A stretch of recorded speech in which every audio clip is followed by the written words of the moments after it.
Episode 4, Wake Forest's own, Lancaster, Pennsylvania's own. I'm excited for this one. Nick Kurtz. Nick, what's up, man? Welcome to the show. Hey man, thanks. How's it going? It's good, man. It's good. Life is good. I'm excited to have you on the show. I don't know, we had Brock Wilken on the show last year.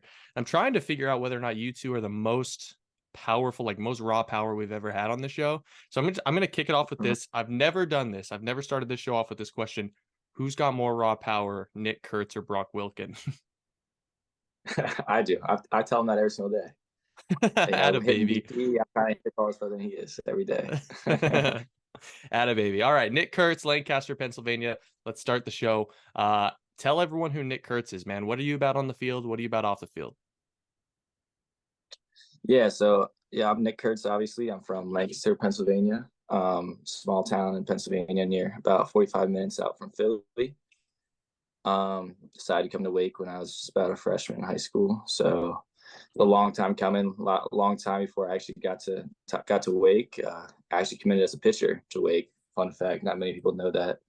Then I kind of just converted into a hitter, and then the rest is kind of history from there. Did you always know? I mean, 6'6", I don't know what you were in high school. 6'6", two. We'll call it 225. 6'6", 225. You obviously looked like a pitcher in high school. Did you always know that you had that juice in the bat and that was a possibility? Yeah, I kind of always knew that I was a good hitter. I always liked hitting more than I did pitching, but I think many like college scouts, they saw the tall left hand throw and like, oh, he's going to be a pitcher. And I mean, I was good at pitching, but it's not really what I'd love to do. What do you like to do in your spare time? Hobbies, passions? Like, how do you like to kind of spend your off days? I'm a big gamer. I play a lot of video games. Other than that, just kind of hang out with friends, play some cards, stuff like that. Very cool. Very cool. Well, tell me what it's like being at Wake Forest the last 2 years, man. You guys have won a boatload of games. You've hit a boatload of home runs. You've broken every record as a team that it seems that the ACC has been able to hold, and Wake Forest's history has been able to hold. Man, what's it been like being a part of that lineup? Yeah, it's been awesome. Coming in my freshman year, they had a pretty bad year. I'll say the year before, I think they just missed out on the ACC tournament, and that hasn't happened at Wake for a long time. And it's always been one of those things where you always know that Wake can hit home runs, but the other stuff, the defense is part of the defense side of the ball, and then also the pitching has always been like, I don't know, okay. And honestly, with the addition of Corbin Scar, he's one of the best coaches I've ever played for. Adding him to the roster, and then all new freshmen, kind of restarting on our culture. It's kind of what we had to do. We stepped on the field freshman year. It was 2022, 2021, 2022, I think. And, there's a lot of big names coming in. Obviously, Brock Wilken was there already. Michael Turconi, Brendan Tinsman, guys who kind of like been in the league and shown what they can do. So it was awesome, get a chance to play with those guys, and then playing for Wakes, especially at that ballpark. It's always fun. Sure. I love that. Let's rewind to 2021 briefly before we dive headfirst into Wake Forest. Not a showcase guy. Nick Kurtz was not a guy that was showing up at showcases and doing a million different tournaments. And I'll put it this way, not a household name in the high school scouting community as a high schooler. Is that something that you kind of take pride in, like being a hidden gem? And what was we'll call it the draft lead up like for you? Was it a little bit quieter? Did you always anticipate ending up at Wake? Yeah, so start off with like I never was like a guy who's I'm gonna pay money to go to a camp. I mean, after I felt like I got to the school I wanted to go to, I didn't really feel the need in that. Then going in like, yeah, I mean, there wasn't much going on for me before the draft out of high school. I mean, a few calls here and there, but I always wanted to go to school. Like I was always that guy who was unsignable at school because, if all else fails, I want to be able to have that degree to go back on. No doubt. And I'm not the same player. I'm not the same player at all I was out of high school. As soon as I got to Wake, I played basketball all throughout high school as well. So it's the first year I kind of focused all my attention like on baseball, and I got a lot better because of it. So you get to Wake And then Forest. also, Oh, go ahead. I was gonna say I do like being like a hidden gem. Not it also like kind of I didn't really have any pressure coming into Wake. I was like, no one knows who I am. I can just go out there and play and have fun. That thing. Yeah, and now you've set the ACC on fire. I'm going to be interested to see whether or not there's a shot that you can break all of the records that Brock seemed to break last year. I mean, this is going to be a fun year, 2024 for you. But let me ask this: as an offensive player, was it something that the transition from high school to college, it just clicked for you immediately? Because like you had good offensive numbers in high school, but you put up gaudy offensive numbers, and I don't think a lot of people necessarily anticipated it right out of the gate from you. So how was that transition in terms of the skill gap? Yeah, I feel like just in high school I couldn't really like put it all together. Like my BP was great, all that stuff. I had stretches where I was really good, but I can never be consistent like I am today. And I don't even know like what happened. Obviously, I worked harder. I spent more time on it, but I just think that there was something I felt that just clicked. I don't really know what it felt like or what I could say to you about it, but I think it just happened. About adversity, you haven't. It seems as though you haven't faced too much adversity in the box just yet. What has been your biggest piece of adversity in transitioning to college baseball? Uh, that's a great question. I mean, I feel like velocity obviously is a little different, but I also think just facing injuries has been my Mm. biggest piece of adversity. Coming out after freshman year, I had shoulder surgery, and then this past year in Omaha, I had a little thing going on. So that kind of stuff, that has been my biggest adversity, at least on the baseball field from anything else. Battling my way through that, just because I know that once I get back, I can go back to where I was, like being as a player and all. No doubt. We could talk about Omaha a little bit. I mean, you took you took a nasty heater to the ribs. How you feeling today? You back to 100%? Yeah, back to 100%. Started taking full swings a couple of days ago, so I'm feeling all good again. Good. That's what I like to hear. What do you model your offensive game about? Because you have a really interesting swing. It's very closed at the setup, and you have, for a guy your size, some of the twitchiest hips I've ever seen in a baseball player. Where do you get that from? And have you ever modeled your swing after another player?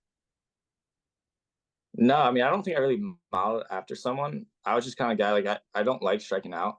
So like my freshman year, there's like a lot of times where I just like my strikeout numbers my freshman year are really good. And I walk a lot. I'm a very patient hitter. So like I like to see pitches. I like to see multiple pitches because I know if he throws me both all his pitches are not bad, there's no way I miss one of them. I've seen them already. So it's one of those things where I like seeing pitches. I like walking. I think walking is the most underrated thing in baseball. You just get a free base, and that's an easy way to score a run for your team. And then this past year, I kind of the strikeout numbers went up a little bit, but the power numbers went up a little bit too. So that was the kind of thing I worked on in the off season. It was I had some home runs my freshman year, but I wanted to take it up a notch a little bit because I knew I had that power. So just changing like little approach things in my game, being more aggressive at some points, but knowing when to be passive is one of those other things too. What about modeling it off after another hitter? Because there's it. I think you have an extremely unique swing. I don't really think there's a lot of guys with the same swing as you, but there's a little bit of Matt Olson in the way that you guys operate. Yeah. Have you ever been compared to another player? Yeah, I've heard Matt Olson from time to time. I like to say Bryce Harper. That's like my like my favorite player as well, but he's also way very different the way he swings as well. But honestly, I don't really like. I would never like look at a swing and be like try to swing like him. I kind of just like whatever feels good. That's what I'm gonna try to do. And being as tall as I am, I feel like I have to do things a little bit different. And I guess it's just kind of worked out. Now, being at Wake Forest, you have access to arguably more information and data than anybody in college baseball. I mean, you guys revel in the science part of the game. Is that something you like? Are you a field guy? Do you like to dig into Rapsodo and hit tracks and Edgertronic cameras? Like, how do you like to deploy that stuff in your game? I don't pay too much attention to like Rapsodo and like the hit tracks part of the game at all, but a lot of it I did do a lot more this year was like scouting on other pitchers and stuff like that. Hmm. Kind of coming up using all the data we have, and coming up with a good game plan for that day is one of the things I kind of added. I didn't do that at all freshman year, and I did it just towards the end of the year last year. So that's one thing I use the data here for. I'm not a big data analytics guy. Like I don't like to look like I know pitchers. It's not a lot for hitting, but pitchers, like different angles and all this stuff. That just confuses me. I'm more of just keep it as simple as possible and just go hit. I like that. Okay. So what's the next checkpoint in your development? Like what is next for Nick Kurtz? How are you going to get better in 2024? I just want to like improve just about every aspect. I mean, speed is one thing. I kind of want to steal some more bags on the bases. Be a little more athletic out there. Defense, I feel pretty comfortable with. I mean, you can always get better at everything. And I saw a clip by Drew Gilbert the other day. Like, what are you working on? He's like, I'm working on everything. And it's one of those things where as the game goes on, you want to become the best player you can be. You kind of have to work on everything in your game. So I know that things ended a little early for Wake Forest last year. You guys got this close. What's going to be different in 2024? How do you get over that hill? Well, we're just gonna take it, like checkpoint by checkpoint. We're gonna try to win some ball games, win the AC tournament, win a regional, win a super regional, and give us another chance to win a national championship. If we have a chance, I don't see us losing again. We don't. A lot of these guys who are coming back this year, you don't want that feeling again. Well, Lord knows you have the talent. All right, I'm going to hit you with two more questions here. Get you out of here.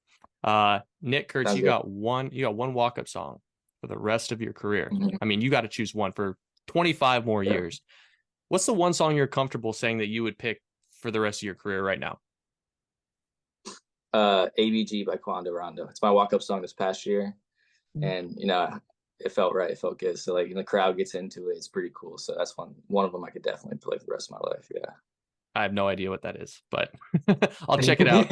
I'll check it out after this call. I'll check it out. I'll give it a listen. I've watched enough of your hype videos now. I'm kind of surprised I don't know that song at this point. Okay, this is the good one, man. This is the one I like to drop on guys. You got USA and you got Wake Forest. Those are the two you get to choose from. Who's the one guy from those two rosters that has no chance? You're not going to let him date your sister. Oh, Danny Corona. For sure. Danny Corona. Danny Corona. You would hit an infielder, man. I like it. I've known him since high school. I've known him for way too long. Went to high school together. No shot he's ever dated my sister. No shot. No, I'm gonna get Danny Corona on this show next time, and we'll talk a little bit. We'll talk a little bit about Nick Kurtz. Nick Kurtz, Wake Forest first baseman. I'm excited to see what you're gonna do this year. It's gonna be another big year at Wake, and I challenge you to take down Brock's records because he came in last year with this show with a lot of ego and he delivered. So you're going to have to do the same. Yeah. I made him a promise I would do it. So that's the plan. Nick Kurtz. Yeah. We'll see you.